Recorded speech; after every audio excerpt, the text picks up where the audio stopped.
ここからはですね、質問者として東京新聞記者の望月衣塑子さんにお願いしていきたいなと思います。大変たくさんの質問をご用意している関係、また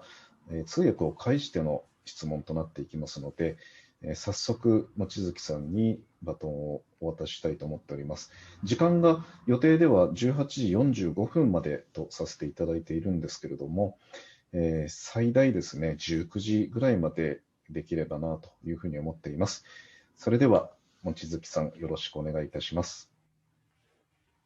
よろしくお願いします。東京新聞の望月です。今日ご紹介いただきまして3回目見たんですけれど、毎回発見するたびにやはり新しい発見があって何度見ても学ぶことばっかりでした。武器取引の、現状についてこれ原作者で、今回台本にも脚本にも関わっているといった武器ビジネスを書かれたこの2冊の本を読んだんですが、これをどこまで映画化できるんだろうというふうに実際思ったんですけれど、ここまで生々しく関係者の証言を取り入れて映画化をしたことに非常に敬意を表したいと思います。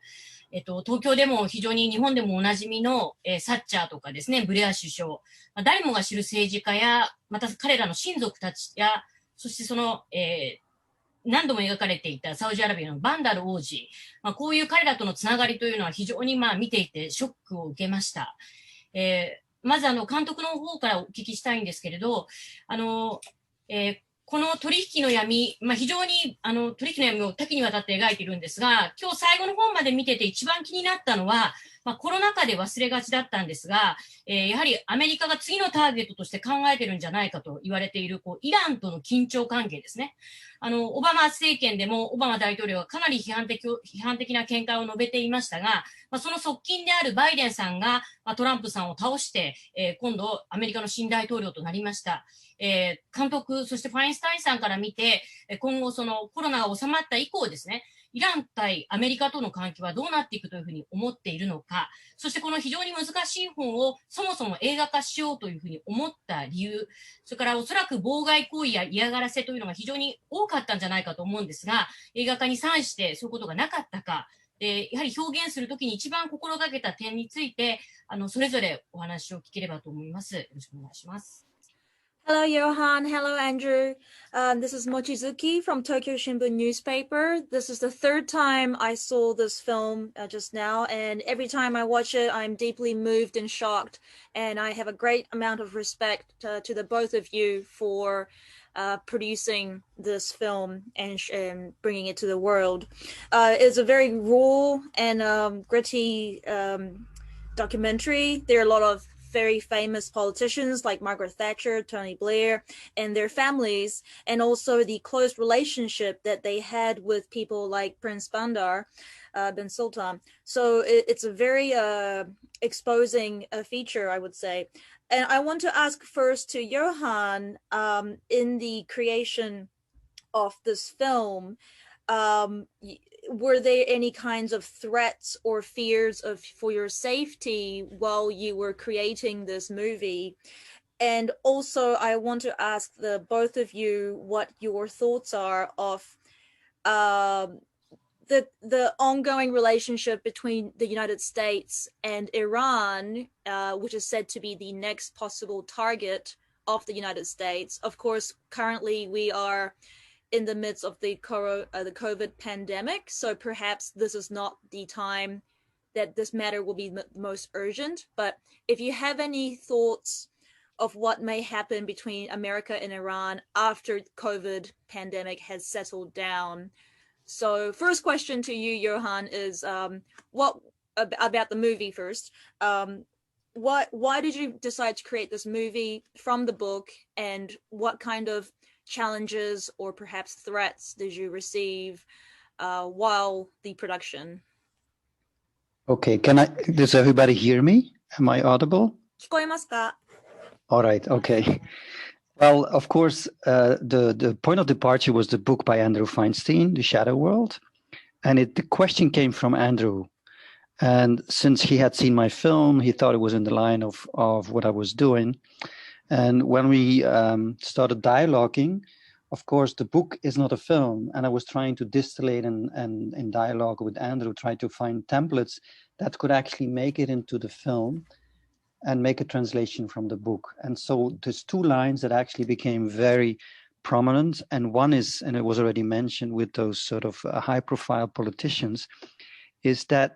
arms trade is not sort of played out something through shady characters, although they're part of that, but this is happening at the highest echelons of power. Let me know if I talk too fast and if you want to translate first. Thank you, Johan. はい、ご質問ありがとうございます。まず最初に、この映画の、映画化の提案は、武器ビジネスの原作者、アンドリュー・ファインスタインさんから私の方に、依頼をいただきました。私がもともと映像作家であることから、彼が私の作品を見てくれて、で、この武器ビジネスを映画化しないかというお誘いを受けました。そこから2人でいろいろ原作をこう分析して、どのような流れの作品にするかということを話し合いましたが、先ほど望月さんもおっしゃってました、サッチャーなどのとても高名な政治家たちとの関わりも、その親密な交流も描いていますが、この映画でまず、人々に知らせたかったのは、このような武器ビジネスは決して、こう隠された、闇取引では必ずしもなく、むしろこうとても堂々と公の場で政治のトップレベルの、話し合いの場で行われているということを明らかにしたかったんです。And then the second template would be, when reading Andrew's book, even in the first chapter already, what's sort of very noticeable about this arms trade, we call it the security industry, but one could as well call it the insecurity industry. And instead of defense industry, it's actually the war industry. Because reading through the book and starting with the first chapter is that actually that defense industry is not there to actually stop war, but actually to make more profit. And it starts with a character like Boris Zakharov in the first chapter. Even in the Russian-Japanese war, weapons were sold to both parties, not to stop the war, but actually to extend it so more profit could be made. So those two elements were quite crucial that we distilled out of the book to make the film. Of course, there's more things involved, the translation to the imagery, and then the Global South, the voice of the Global South, sort of an emotional anchor to actually pull you through the film, was something that we added also in the interviews, because then we had to look for people that we could put in the film. And those defense contractors are sometimes prefer to stay in the shadows. Although we did manage to actually have one weapon dealer in the film. There was another one, but he asked for money. And so with journalistic etiquette, you're not allowed to actually pay somebody. But we do have this sort of character, the Ricardo Privitera character. And to come back to the third part of the question, if we were ever threatened, when we were trying to locate him in his hangout in Switzerland, because he was trying to evade law, this is a longer story. But when we entered the house, he actually showed us a little pistol and said, if you're going to make this film, you better make use of a pistol, which I can sell you. But when it comes to threats, maybe Andrew can dig in more, because the book was there before the film. And so all that information was already out there in the world. And while Andrew was working through the book with actually a team of lawyers, Lockheed wanted to actually threaten him with a lawsuit. But that's maybe more Andrew Feinstein's department. And then he can also maybe answer the question about the political football, the nuclear sort of situation in the Middle East and Iran, and Israel and United States versus Iran, which Trita Parsi in the film calls a political football. But maybe Andrew can answer that. はい、そして、この映画の中でも、お分かりいただけると思いますが、各国政府が武器を取引するときは、戦争をやめるために武器を買うのではなく、むしろ、限られた人たちの利益を続けるために武器取引が行われるのですね。なので、決して安全保障をするわけではなく、むしろ危険を保障するような取引だと私は思っています。歴史上でもこれまで、例えば日露戦争などでも同じ売人が日本側もロシア側にも武器を売っていたというような事実があります。そしてこの映画の中でも、表現したかったのが、そのような戦争ビジネスが続く中で犠牲になる、犠牲を強いられる第三国 などの、国々の犠牲も映画の中で描かれています。実際にその武器取引に関わる、ディーラーたちにも、出演をしてもらおうといろいろ交渉をしました。で、実際に、この作品に出てきます。リカルド・プリビテラという、男性がいますが、本当はもう一人、武器ディーラーが、出演を承諾してくれたのですが、ここは出演料を求められまして、そこはお断りしました。我々はあくまでジャーナリストとしてこの作品を作りたかったからです。で、この武器商人のプリビテラはスイスに亡命していまして、で、彼に取材に行った時に、彼が私たちにこう言ったんです。こういう映画を作るんだったら、身の安全のためにピストルが必要だから、俺がピストルを売ってあげようと、ピストルを売りつけようとしてきましたが、はい、お断りしました。で、そして、私たちの方に何か、身に危険が迫ったことがあるかという話は多分アンドルーの方から、話せると思います。すでに最初に原作の本があったので、彼はこの本を書いてる時に、その時点からすでに、弁護士のチームを、そばに置いていました。で、その本が出版される前後で、ロッキード・マーティン社から、訴訟が来たのですが、そのためにも備えて弁護士をもう事前に用意していたんですね。その話は多分アンドリューがもうご本人がしてくれると思いますけれど、でそして望月さんからのもう一つの質問で、イランとアメリカの今後の、展開に関しても、我々はこの作品の中、政治サッカーと政治フットボールというふうに表現していますが、このどのような、ボールがパスされるのかはアンドリューの見解を、話してもらいたいと思います。Hello, good evening. First of all, to say it's wonderful to be able to participate in the screening, and I'm really glad that the film is being shown in Japan. And also to say,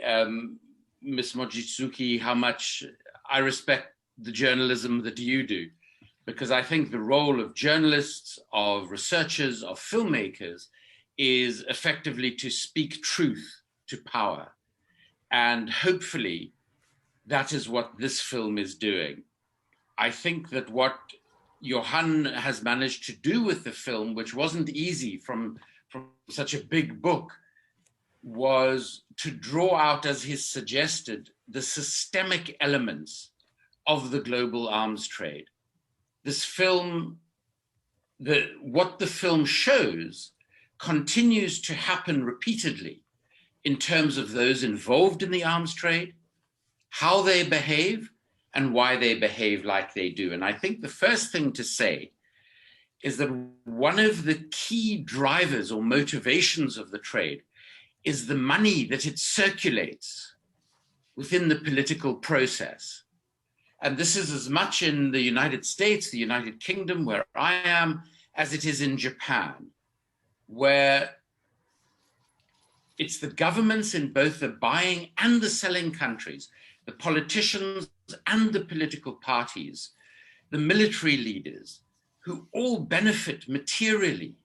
from these arms sales. And it's for this reason that I argue that the trade in weapons actually makes us poorer as countries, and ironically less safe, for the reason that Johan said, that sometimes conflicts are started primarily or secondarily for the corruption and the money that they generate. In terms of facing threats, I faced a few threats while I was working on the book, which was a period of 7.5 years. From a variety of people within my own political party in South Africa who didn't want me to investigate their corruption, from one arms dealer in particular who used to send letters, handwritten letters to my home address to threaten me, But the real people who face threats are the people who provide us with information. So the whistleblowers, the sources from within companies, within governments, within military establishments, those are the people who really face threats to themselves, to their own safety. The main threat that we face, as Johan intimated, is the threat of legal action. And it's why you will see in the book that there are over 2,800 references or footnotes, so that everything we say, we can show the documentary evidence for what we have claimed. And that has ensured that we have never actually been sued, although there have been lots of threats to sue us. Perhaps you want to translate that, and then I'll come back on the United States and Iran. Thank you, Andrew. はい、ヨハンと私がこの作品を映画化しようと、決めたときに、ここは確実にしっかり表現しなければならないと決めていたのは、この世界的な武器ビジネスの構造的な要素を明らかにしっかりと映し出したいと、要するに暴露したいと、ヨハンは最初から決めていました。武器ビジネスとは、どのように機能していて、なぜそのように機能していて、そして誰がそれを、進めているのか、そして何のためにと言いますと、それまず、何よりもお金です。その政治と武器ビジネス、そこに関わる者たちのためにお金が循環していくシステムだからです。これはもう私がいるイギリスもアメリカも日本も変わりはありません。政府側の人間も軍事リーダーも、軍事メーカーも、そこでちゃんと利益が循環するように、構造が成り立っています。で、このようなビジネスが成り立てば成り立つほど、国としては国の経済、国の豊かさはどんどん貧しくなっていくんですね。で、そして、この、原作の本を、書くのに7年半の時間を費やしましたが、その間に何度か、脅されたり、危険な、目に遭いそうな時もありました。私が以前、入って所属していた南アフリカの政党の、同じ側の人間も、自分たちの、汚職や賄賂疑惑などをばらされたくないという気持ちから、私を妨害しようとしましたし、武器商人からも、執拗に手書きの脅迫状を送られてくるなどもありました。しかし私のような人間よりも誰よりも一番危険な目にリスクを負っているのは、告発者なんですね。その一番その中にソースに近いところにいて、その真実を訴えようと、する人たちが一番危険な目に、遭っています。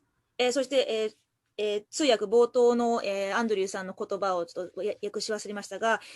まずこの上映会で皆さんと一緒に、この話をできることとてもありがたく、感謝しております。そして望月さん、ご自身も、これまでの、たくさんのご活躍伺っています。あなたのようなジャーナリストにすごく心から敬意を表したいと思います。ジャーナリストの仕事は権力に対して真実を、突きつける、真実を語るという、とても重要な仕事だからです。そして先ほども少しそのロッキード・マーティン社から訴えられた話がありましたが、そのようなことのためにも事前から、この本を作るにあたって膨大な量の公的文書などを資料としてしっかりと、使っていました。その数は、20万8000書もの、公的文書です。これらの証拠がしっかりとあったから、どんな法的手段を使われても私たちはしっかりそれに応えることができました。Very quickly on the US and Iran, there is no doubt that Saudi Arabia, the United Arab Emirates, and Israel want to see regime change in Iran. And the primary reason for that has nothing to do with Iran's nuclear program. the biggest nuclear power in the Middle East, after all, is Israel, which is far more advanced than Iran's nuclear program and far more of a danger to the region. But it will give those three countries, who are all supported by the United States and the governments of the Western countries, it will give them complete control, hegemony, if you will, over the Middle East. And I think that neoconservatives in the United States have had exactly the same desire for many years now. And I do fear at some point that the Saudis, the UAE, and Israel will attack Iran. And to understand the terrible conflict in Yemen today, one has to see this desire for regime change in Iran as part of why Saudi Arabia and the Emirates continue to fight this brutal, deadly war in which over 20,000 civilians have died in Yemen.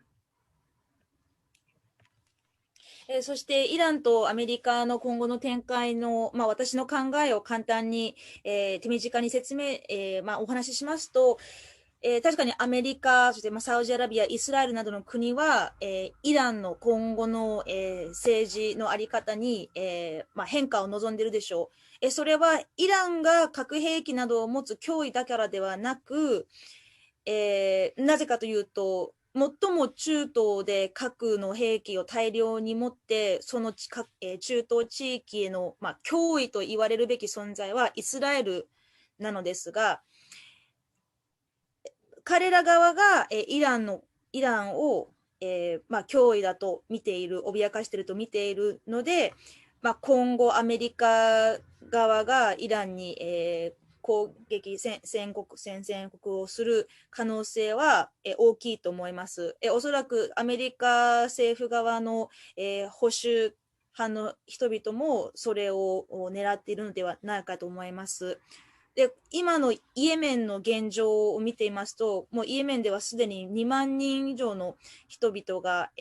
内戦の犠牲になって、戦争の犠牲になっていますが、それと非常に似たことが今後もまた展開されると私は懸念しています。はい、ありがとうございます。じゃあちょっと次の質問なんですが、絶望的にはなるんですけれど、この、アンドリューさんの本が出て、こういうの、グリモンプレ監督がこの作品を作ったことで、やはり戦争とは誰のために、何のために行われてきたのかという歴史を、第一次大戦からその前から踏まえて、見る人が、理解できていくようになったんじゃないかなと思います。で、この本を出したり、映画をやったことで、微力だとは思うんですけど、新たな、良い方向の、リアクション、反応という、もしくは反響みたいなものがあったのか、お二方にお聞きしたいのと、あと、アンドリューさんはコラプションウォッチ UK というものの創設者だということも書かれていたんですけれど、こういった組織が今、具体的にどういうことに取り組んでいるかみたいなことがもしあれば、いい面でですね、この映画の反響とその組織が今どんな状況なのかっていうのを教えていただきたいと思います。Yes, I think for many people who watch this film, they will find it very dark and depressing when they understand the reality of why wars happen and for what purpose they happen. And I think you perfectly capture and explain the system from World War I until today. But if you could perhaps give us any examples of any positive outcomes that you believe have come from this movie or will come from this movie, no matter how small it may be in the grand scheme of things. And also, secondly, Andrew, you are currently in the UK. You are working for Corruption Watch UK, and we want to know a little bit about what this organization is, what it does, and how it functions, and what kinds of changes has come from the work of Corruption Watch UK? It's always difficult to ascribe progress in anything to one film or a book, but I think that what I have seen over the past years, I've been doing this work now for 20 years, is that there is far more written about, far more shown about the global arms trade than when I started this work. And I think this film and the book have a great deal to do with that. And I think that's a very good thing, because at least we're starting to get more and more information into the open to the public about this very secretive business. My organization, which was called Corruption Watch, and which we renamed about a year ago Shadow World Investigations, investigates on an ongoing basis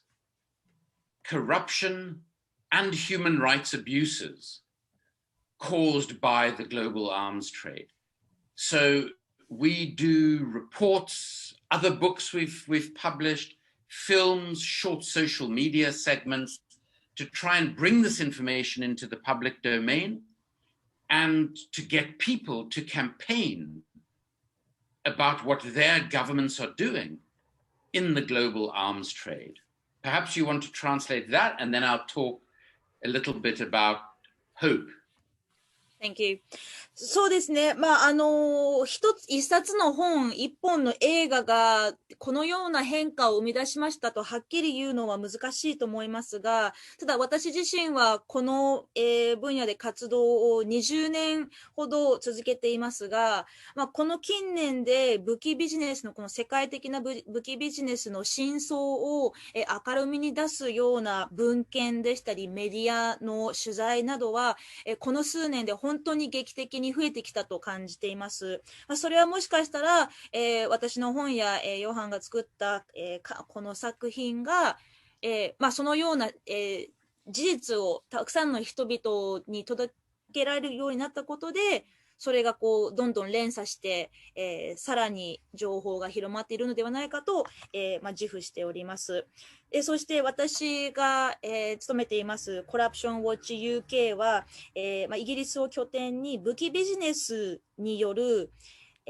人権侵害でしたり汚職疑惑を、調査する団体です。それをしっかり、調査をして、事実を突き止めてから今度は市民たちに、そのことを、発信してで各国の市民たちが自分たちの政府に、変化をするよう、こう求める市民運動を促すようなそのようなやり方をやっています。I think that when you watch the film, you sometimes think, oh my goodness, these are very, very powerful people. There is nothing I can do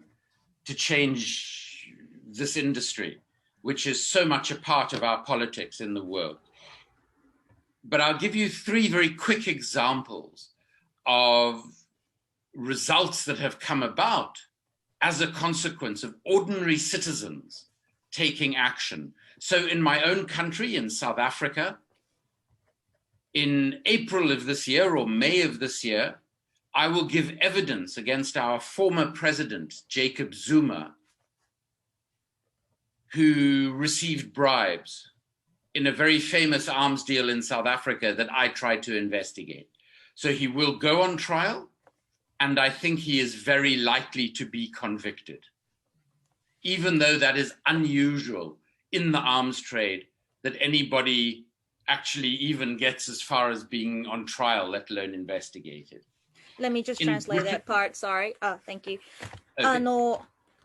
おっしゃる通り、この映画を見る方々の多くは、とてもひどいことだけれど、でも、ね、政治家はとても強い権力者だし、私たちにできることなんてないんじゃないかという無力感を感じると思います。実際に、今のような政府システムではよくある反応だと思います。ただ3つの、とても手短に、ポジティブで希望のあるお話をしたのですが、実際に市民の運動が、状況を変えたという、ケースです。一つ目は、私の母国南アフリカの、ズマ元大統領が、以前武器取引の、賄賂をもらっていたという、ことが明らかになりまして、今年の3月か4月に私はその裁判で証言をします。これは非常にレアケースでして、政治家が、武器取引の汚職で裁判までちゃんとこう連れて行かれることは本当にレアなんですね。はい。In Britain, over the last 3 months, a group that we helped create has been occupying Israeli drone factories around the UK. There are 10 of these factories in the UK, and closing down the factories for 3 days at a time. They all get arrested by the police, but then as soon as they're released, they go to the next factory. And I think this is an example of direct action that can be taken that can actually disrupt the production process. And then finally, very quickly, we saw yesterday that President Biden in America has suspended arms sales to Saudi Arabia and the United Arab Emirates because of what is happening in Yemen. And if he makes this suspension permanent, it could be the beginning of the end of this deadly conflict in Yemen. Thank you. そして2つ目のケースは、イギリスですが、3ヶ月ほど前から、少数の市民団体が、イギリス国内にある10カ所のイスラエルのドローン工場を、占拠しています。彼らは工場に、侵入して、工場を占拠して、で、3日間ほど完全に、工場を占拠してきました。で、そして、そして逮捕されるんですけれど、逮捕されて釈放されたら、また次の別のイスラエル国の、ドローン工場に、乗っ取りに行くんですね。で、そのような形で、あらゆる一種の、直接的ダイレクトアクション、市民不服従運動が行われています。そして3つ目のケースは、先日バイデン大統領がサウジアラビアと UAE との武器取引を一時中止すると、宣言しました。これはイエメンの、状況に、を配慮してのことなのですが、この武器取引中止が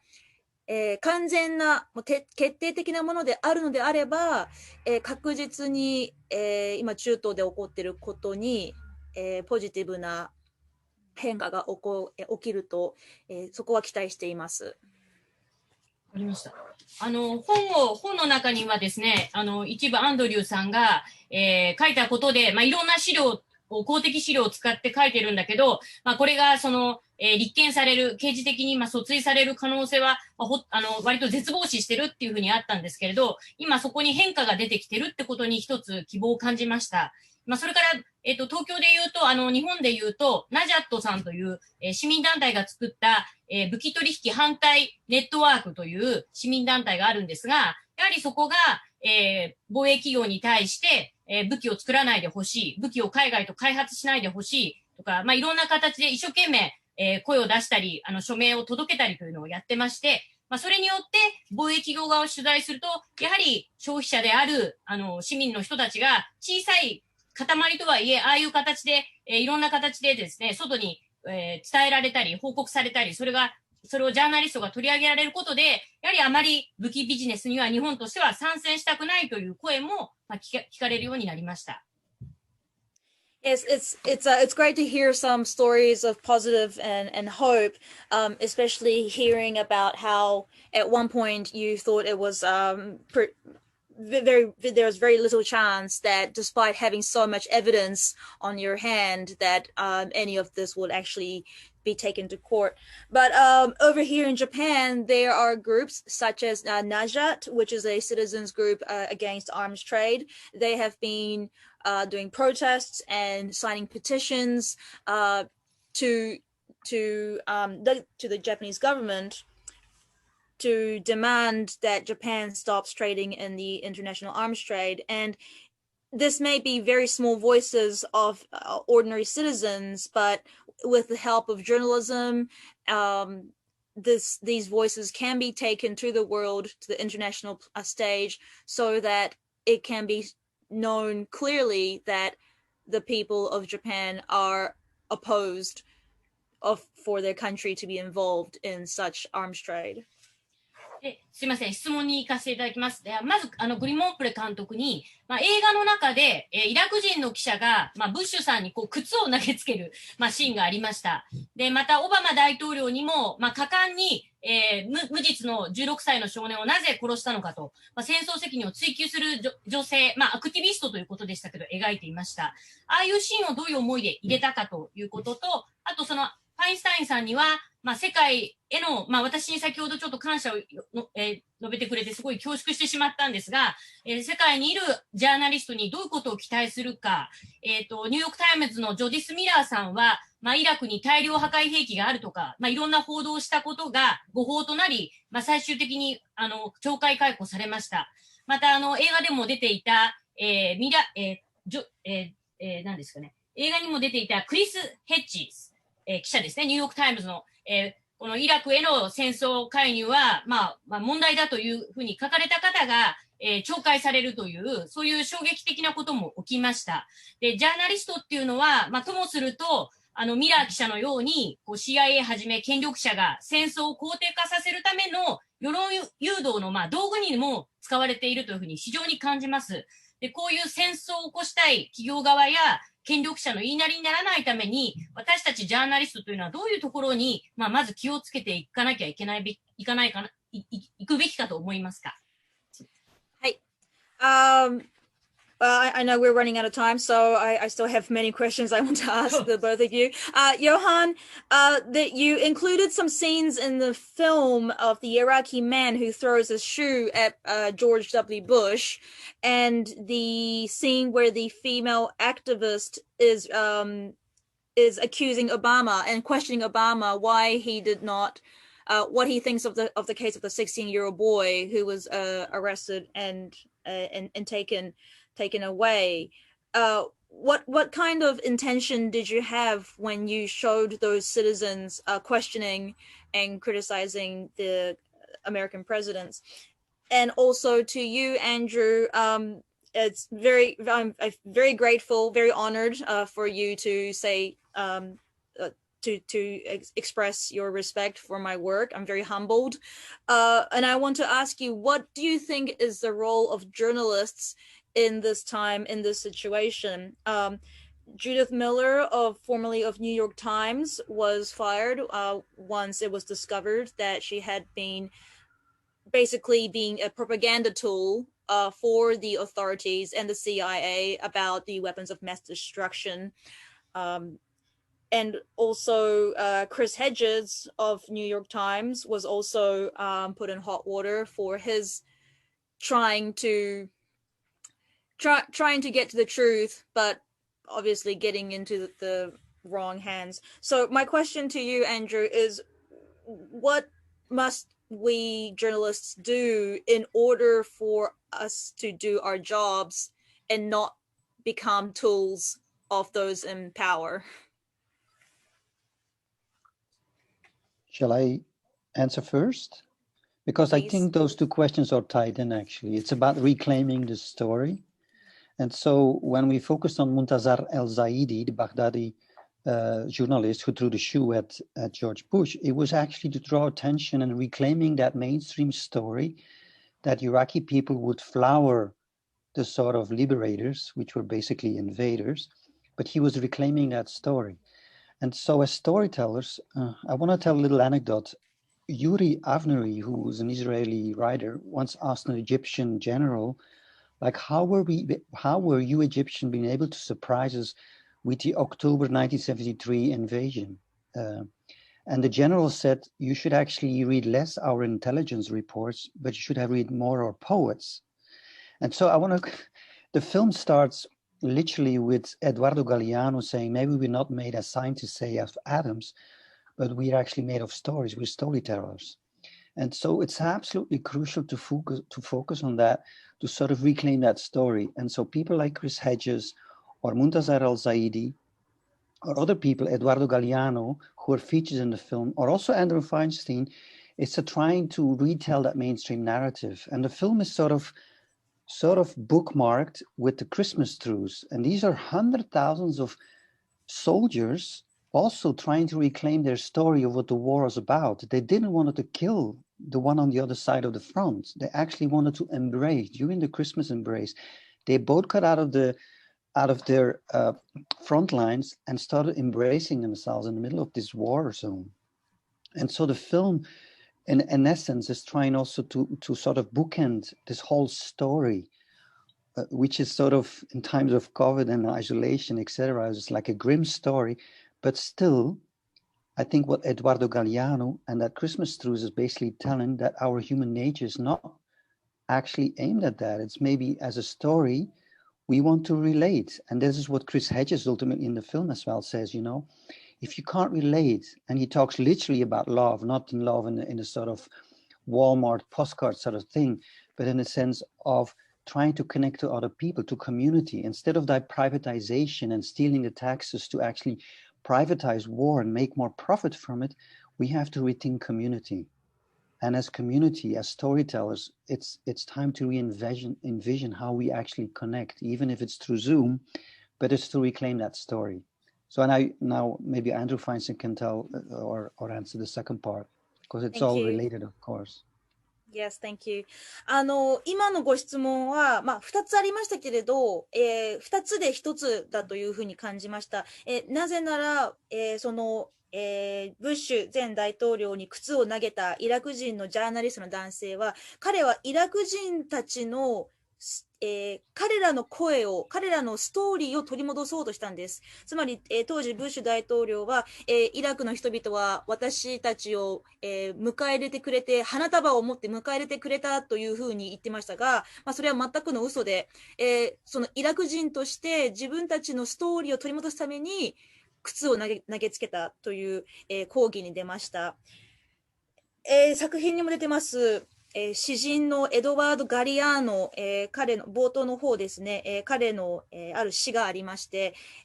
科学者たちは人間の体は原子でできていると言っているが、私は、もしかしたら、本当は人々の体はストーリーでできているのではないか、物語で人々は作られているのではないかという、詩があります。それはつまり人々が自分たちのナラティブを取り戻すということだと私は考えました。第一次世界大戦中にクリスマスの日に、何万人もの兵士たちが、戦いをやめて敵同士でこう走り合って抱きしめ合ってこう共にクリスマスを平和に過ごした、そこから見えますように彼らは決して相手を殺したくなかったんです。そこには人間性のストーリーがあると、私は強く思いました。で、今このコロナのパンデミックの状況でもう非常に悲惨な状況が続いている、世界ですが、クリス・ヘッジズが言っていたように私たちは愛と思いやりのストーリーを取り戻せるはずだと。それができるのが、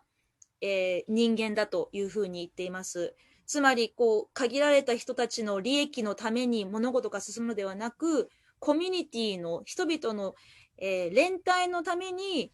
私たちは新しいストーリーを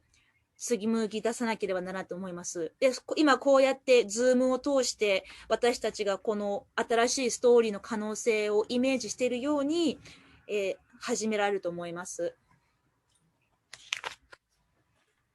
I think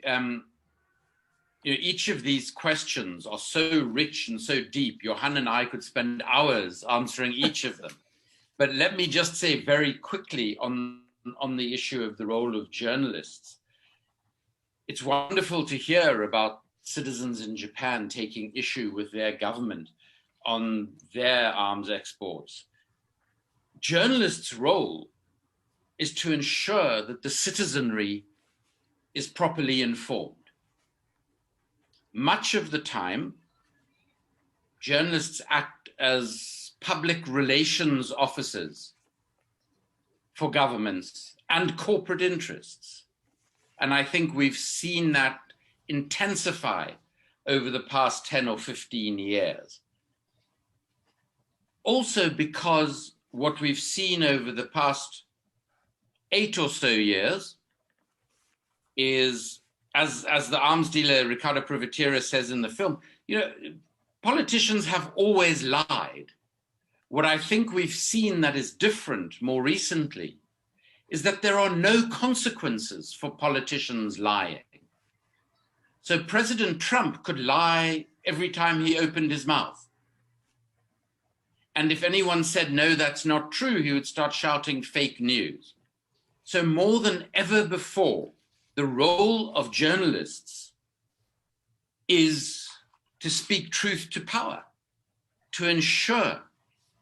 that we communicate the reality of what is happening in our countries. As Chris Hedges says in the film, quoting Julian Bender, you can serve two sets of principles, privilege and power, or justice and truth. The more you make compromises with those who serve privilege and power, the more you diminish the capacity for justice and truth. The responsibility of the journalist, in my own view, is to serve justice and truth. And with online media now, which also has its problems, but I think it has also allowed very good investigative journalists to do work that commercial newspapers would not have allowed them to do. I think here there's an organization called Declassified UK, which operates only online, but is revealing all sorts of realities of criminal activity that the British state is engaged in all over the world. And I think this is the role of journalism in the world we find ourselves in. Thank you, Andrew. 望月さんからいただくご質問一つ一つがとても深みのあって素晴らしいものですので、本当だったらもう何時間でもお答えしたいのですが、先ほどおっしゃってくださいましたナジャット、日本にもそのような素晴らしい市民団体、そして、ジャーナリズムの活動があるということは、とても嬉しく思います。ジャーナリズムの役割というのは市民が正しい情報を受けるために機能していると私は思います。ただ現実には、多くのジャーナリズム機関は、政府や企業のための、いわばマウスピースの役割を、持たされていると、特にこの10年、15年、その傾向が強まっていると感じています。そして8年ほど前からでしょうか、映画でも、武器商人の男性が言っていますが、政治家はもともと嘘をつくものだった。昔から嘘をつくのは政治家だったけれど、ただ今は政治家が嘘をついたとバレても罰されないと。なので、トランプ元大統領が口を開けるたびに何か、嘘、事実ではないことを言ったとしても、それを糾弾されても、彼はフェイクニュースだと言えばそれで収まっていたのです。なので、大統領ともある人物が、そのように野放しにされていた、このようなことが近年もっともっと、起きているように感じます。先ほども申しましたように、ジャーナリズムの役割というのは、権力に対する真実を述べることだと。そしてその国民に正しい情報が、正しい、理解が行き渡ることだと思っています。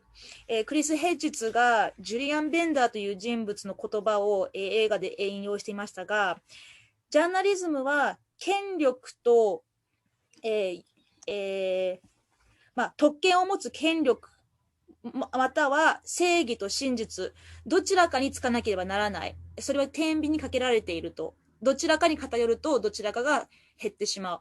私は確実にジャーナリズムの役割は正義と真実の側につくべきだと思っています。で、近年SNS、ウェブメディアがとても発達していまして、そこには良いものも悪いものもありますが、ただ大手メディア、大手新聞などがこれまで手をつけられなかったことにどんどん積極的に手をつけているのが今のウェブメディアだと思います。イギリスでは Declassified UK, that is the name of the organization. Declassified UK というメディアがありまして、これも非常に多くのイギリス政府が世界各地でやっている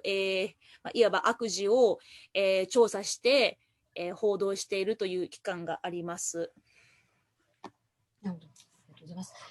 時間になってきたので、あと2問ぐらいに絞って質問したいと思います。映画の中にパキスタンの女性の、女の子でナビラ・レフマンさんという方が、出てきました。私もかつて彼女が日本に来た時をインタビューしました。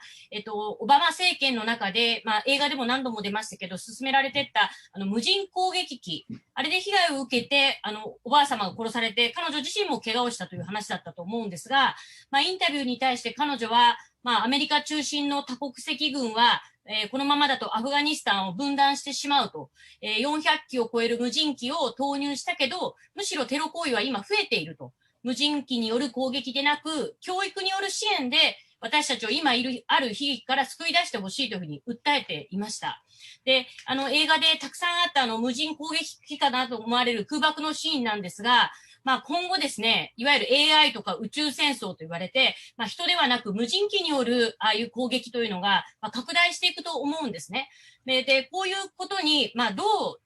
人間として、理性や愛を持って、この無人攻撃機による攻撃ということに対して、私たちが、市民も含めて声を上げていくべきか。それからやはりオバマさんというのは一見いいように言われてるんですけれど、ノーベル平和賞のマララさんにはお会いしたんですが、ナビラ・レフマンさん、彼女がアメリカに行ったとき、面会は拒んだと聞いています。で、こういったアメリカの姿勢、一方で、いい市民の強さとか NGO のネットワークというのもあるんですが、一方で政府のやっている、テロとの戦いというのも、今日の映画を見れば、その裏では全く違う世界の論理の中で、戦争が始まってたということがよくわかりました。こういうアメリカについて今どう思われてるかっていうのを、それぞれちょっとお聞かせください。So we're running out of time, but I still have two short questions about Nabila Rehman. I interviewed her when she came to Japan some time ago, and she talks of her experience in the movie. Her grandmother was killed by unmanned drone missiles, and she herself was injured. And this was during the Obama registration. And she talks of how 400 unmanned drones were sent into her country, and it did not solve any problems of war and terror. It only made it worse. And she asked for more education for children like her if America actually wanted to solve the crisis in her country. And I want to know what you think about the future prospects of such high-tech killing machines, such as AI or space satellite, unmanned missiles. Will these things become more and more common? And if so, what can we do as citizens who want love and humanity more than anything else? How can we raise our voices and try and have an impact on this prospect? And also, second question is about the President Obama, former President Obama. He is generally seen as a good guy. He won the Nobel Peace Prize, but he did not meet Nabila Rehman when she came to the United States. He met with Malala, but not with Nabila. And so this kind of two-facedness, shall we say. What is your prospect on the, what is your feeling on the future of the American government and American military advancements and this kind of image that they are trying to put to the world? Andrew, can I answer first, and then I'll give the word to you because maybe you can follow up on that with the present situation. But the question regarding technology, I would say technology is not neutral. Technology is already embedded with big money. And if drone technology is, for example, sold as something cheap, it actually rests on a whole pyramid of auxiliary industries like big data, surveillance industry, et cetera, et cetera. So technology in itself is already a part of that industry. And John Pilger's numbers are as such that actually 350 major universities in the United States are indirectly or directly sponsored through DARPA and the defense industry to actually work on technological problems. And if that is being sponsored by the defense industry for a big part, it means that technology is geared towards a certain sort of ideology. So I think that's sort of a crucial thing. But Andrew can maybe pick up the answer and continue after the translation, of course. Thank you. まず私から述べたいのは、テクノロジーは決して中立なものではないということです。テクノロジーの研究開発には膨大な資金が投じられています。で、そこに紐づいている企業を見ると中立ではないということがお分かりになると思います。例えば、ドローン1台にしても、ドローンだけの値段だったら、安いものかもしれない。しかし、そのドローンについてくる、ビッグデータなどの、そのような、リターンがそこの、取引に含まれているということですね。ジョン・ピルジャーというジャーナリストが解明したのですが、アメリカにはすでに300以上もの大学が、ビッグデータ関連企業にスポンサー、されています。つまり、そのようなビッグデータ企業にスポンサーされた大学でデータ分析研究がされているということです。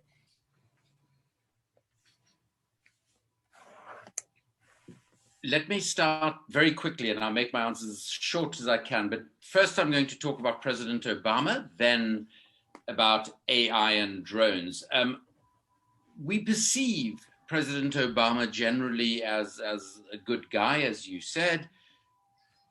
The reality is, as Jeremy Scahill shows in the film and in his own film, for about 18 months, President Obama used to actually participate in the meetings that were described as the Tuesday kill list meetings, where he and his senior national security officials would decide who they were going to assassinate that week in drone strikes. And this included American citizens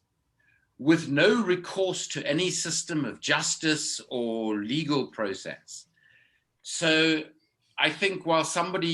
like Obama appears so much better than someone like President Trump, the evil that they participate in, which is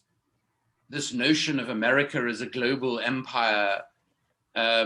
serving the interests of its military-industrial complex, isn't much different between the two. Even if Obama presents it a lot nicer than President Trump ever did. And someone like Obama will meet with Malala, but won't meet with Nabila Rehman for one very clear reason. Nabila Rehman questions the systemic nature of what America does in the world, which is something that Malala doesn't do.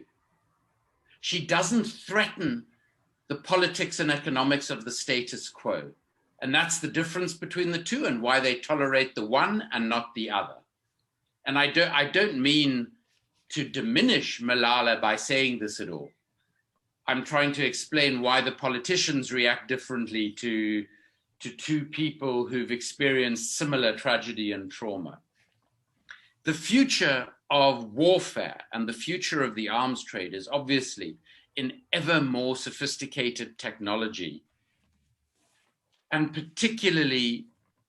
artificial intelligence, AI, which is incredibly dangerous. And I think we as citizens need to be demanding of our political leaders, first of all, that we try and resolve disputes through diplomacy, not conflict. And second of all, that we properly regulate artificial intelligence and its use in warfare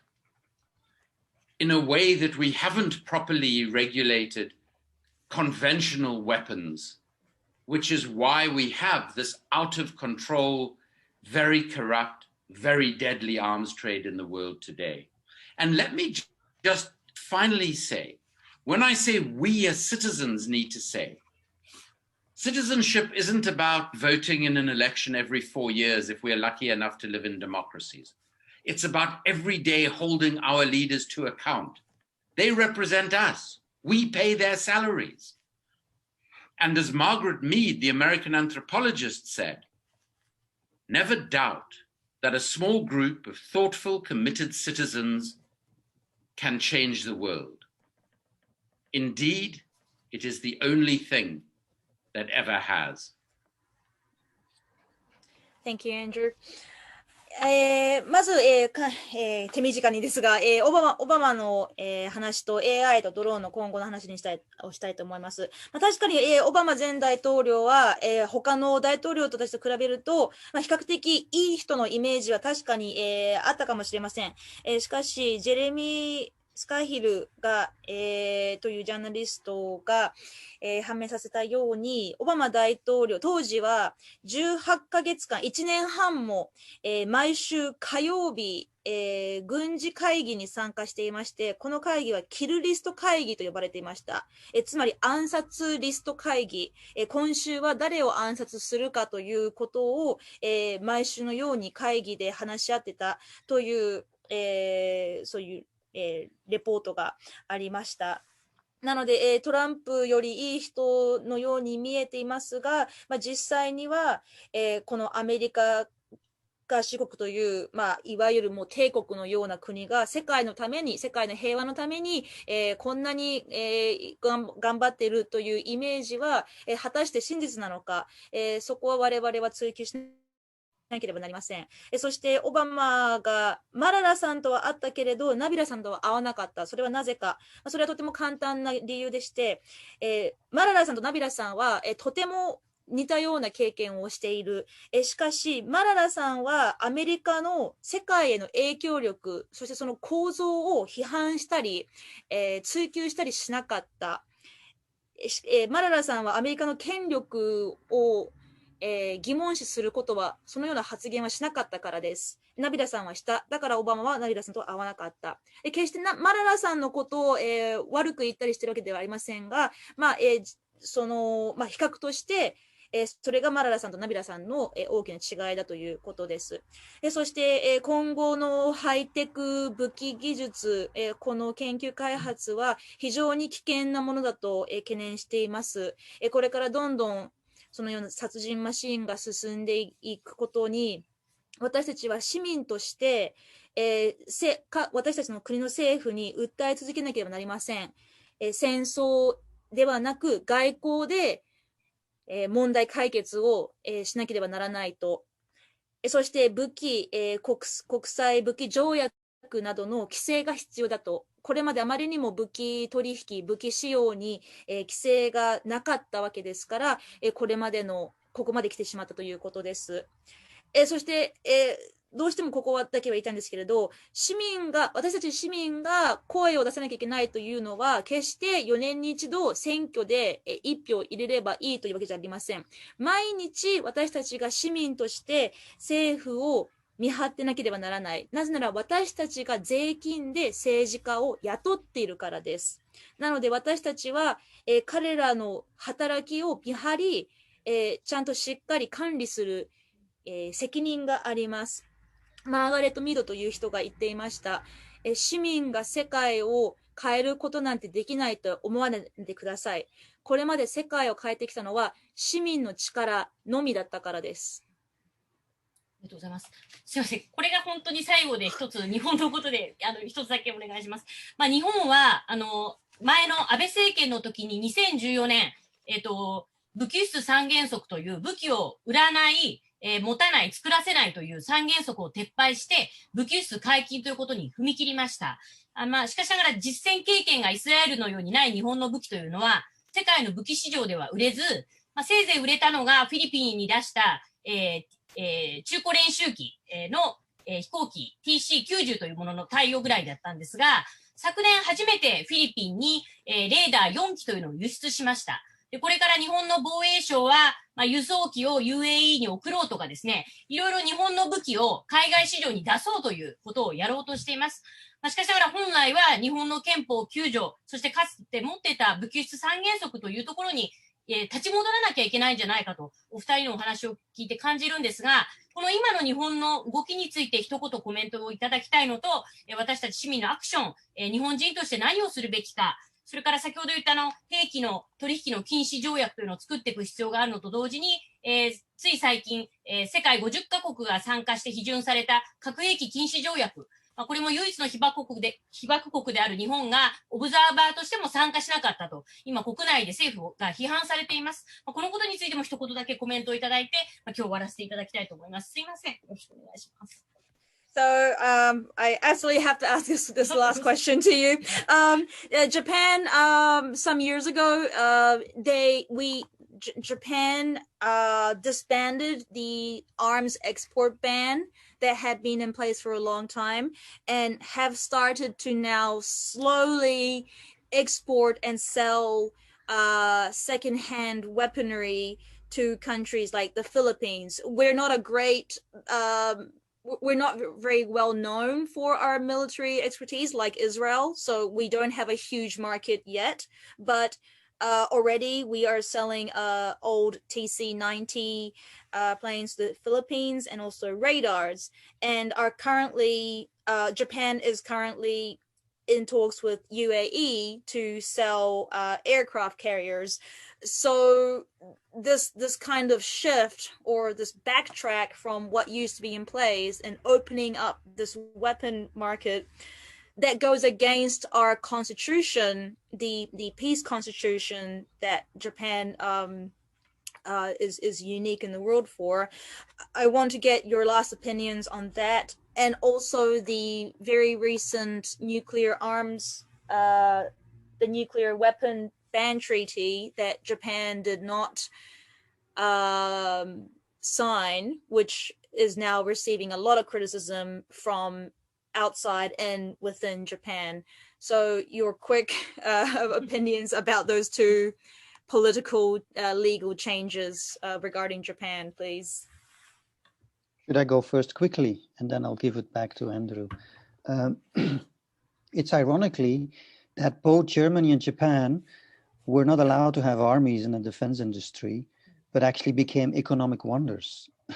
So ironically, how actually the defense industry and the war industry and its profits are being sold as being good to the economy is maybe a myth. So, but I think Andrew is more of the expert on this issue, so maybe he can pick up the answer. 多分私より、アンドルーの方がもっと詳しく言えると思うんですけれど、私から一言だけ言わせてもらうと、第二次世界大戦の後で、ドイツも日本も、敗戦国として、軍を持てなかったというにもかかわらず、ドイツも日本も非常に経済的に成長した国です。戦後から、すぐ。なので、軍事的な武器取引などがないと経済的に発達しないというのは、全くのまやかしだと思います。Andrew? Thank you very much. Very quickly, Japan's arms exports are symbolic more than anything else, because the reality is that an arms industry the size of Japan's, even an arms industry the size of Britain's, is not very good for the economy. It's a terrible way and a very expensive way to create jobs. So this is more a symbolic statement of Japan's role in the world by your political leaders, in my opinion. And what your leaders are saying by revoking the ban on arms exports is that Japan wants to be on the side of war and not of peace. That Japan wants to be on the side of corruption and not of honesty and integrity. Because the trade in weapons accounts for 40% of all corruption in all world trade. So why do you want to be a part of that? And I think this is also reflected in Japan's refusal to sign up to the banning of nuclear weapons. And unfortunately, that treaty, like the International Arms Trade Treaty, will be meaningless unless the world's biggest and most important countries sign up to it and enforce it properly. But at the risk of repeating myself, let me conclude by saying, It is the responsibility of us, the citizens of our countries, in whose name and with whose tax yen the arms trade is conducted and arms are bought and sold. It is up to us to say to our governments, we don't want this and we won't accept that. And it's in helping citizens do that that we have made this film, that we write our books, and that you do the work that you have done as a journalist and as a writer on the Japanese arms trade. So I think what we should finally take from this screening is each of us should be more determined to do even more in bringing an end to this out of control, corrupt, and under-regulated global trade in weapons. Thank you very much. Thank you, Andrew. 私の方から言わせていただきたいのは、この日本の、武器輸出は、あくまで一つのシンボルだというふうに考えています。なぜなら日本の武器産業、これはイギリスにも同じことが言えますが、経済的に非常にコスパの悪いものだからです。日本が本当に武器輸出産業を作ろうとすれば、全く効率性のないものになります。ただ、日本の政府は私が考えるに、この、武器輸出の再開によって、一つのメッセージを出そうとしてるんだと思います。で、それは、我が国は平和ではなく戦争の側に立ちたい。正直な、やり方ではなく、賄賂や汚職の側に、立ちたいというメッセージを出していると私は思います。なぜなら世界の武器取引の失礼しました。世界で行われている、政治汚職の 40% が、武器取引に関わっているものだからです。で、そして、この武器輸出三原則のように、最近の核兵器禁止条約、これは形だけのもので全く意味がないものになってしまいます。世界の最も責任を持つ、最も影響力の持つ大国がここに批准しないと、どんなルールを、どんな規則を作っても全く意味がありません。なので、先ほどから何度も同じことを言っているかもしれないので恐縮なのですが、ここは私たち市民の責任が問われるところです。私たち市民のお金が使われている。だから私たち市民、国民がこんなお金の使い方は認めないとはっきりと意思表明しなければなりません。そのためにこの映画、私が書いた本、そして望月さんのようなジャーナリストの役割が、今までよりもさらに強く求められると思います。そして私たち一人一人がここに参加してくださっている皆さん一人一人も含めてさらにこの現状を変えるために声を出して、力を集めていかなければならないと思います。そうしなければもうここまで手のつけられないような状態になってしまった国際的な武器ビジネスはもうどうしようもないところまで行ってしまいますから。ありがとうございます。お二人のメッセージをしっかり受け止めて日本でもこの映画を見てもらって本をたくさん読んでもらうように伝えていきたいと思います。ありがとうございました。Thank you so much for your time. I want to make sure to do my part and to tell as many people as possible about this film and your book and to spread your message. Thank you so much. ありがとうございました。Thank you. Thank you so much. 望月さん、大変素晴らしい質問の数々をありがとうございました。最後にもしよろしければ、望月さん、これまで、お話を聞いて、どんな感想を持ったか、一言いただいて、この回を締めたいと思います。いかがでしょうか。はい。やっぱり、世界の武器取引を、本当に、ご自身への脅迫電話とか、様々な嫌がらせを受けながら、よくここまで作ったなと。で、おそらく今でも、身の危険を冒しながら、活動に取り組まれていると思うんですが、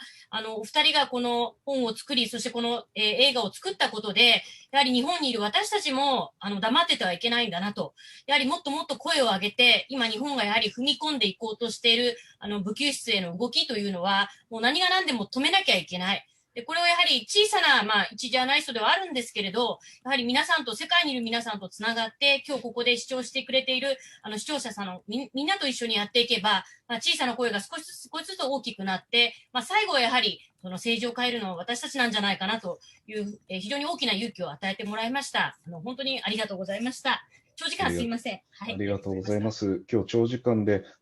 通訳の塚本二木さんもありがとうございました。今の望月さんのことを少し短めに2人に訳してもらってもいいでしょうか。今、チャットで要約を送らせていただきました。わかりました。じゃあ、ここまでで長時間にわたりお付き合いいただき、登壇者の皆さん、そしてご参加者の皆さん、ありがとうございました。明日からのいよいよ公開ですので、ぜひ感想をつぶやいたりしていただきたいと思います。そして、これがですね、アンドル・ファインスタインさんの武器ビジネス、シャドーワールドの日本語訳になります。今、書店でまたネットでも買えるようになってますので、ぜひお手に取っていただきたいと思います。もう一つ、望月さんが書かれている武器輸出と日本企業という本も映画と合わせて読むと理解が深まるかと思います。それでは本日は誠にありがとうございました。Thank you very much for joining.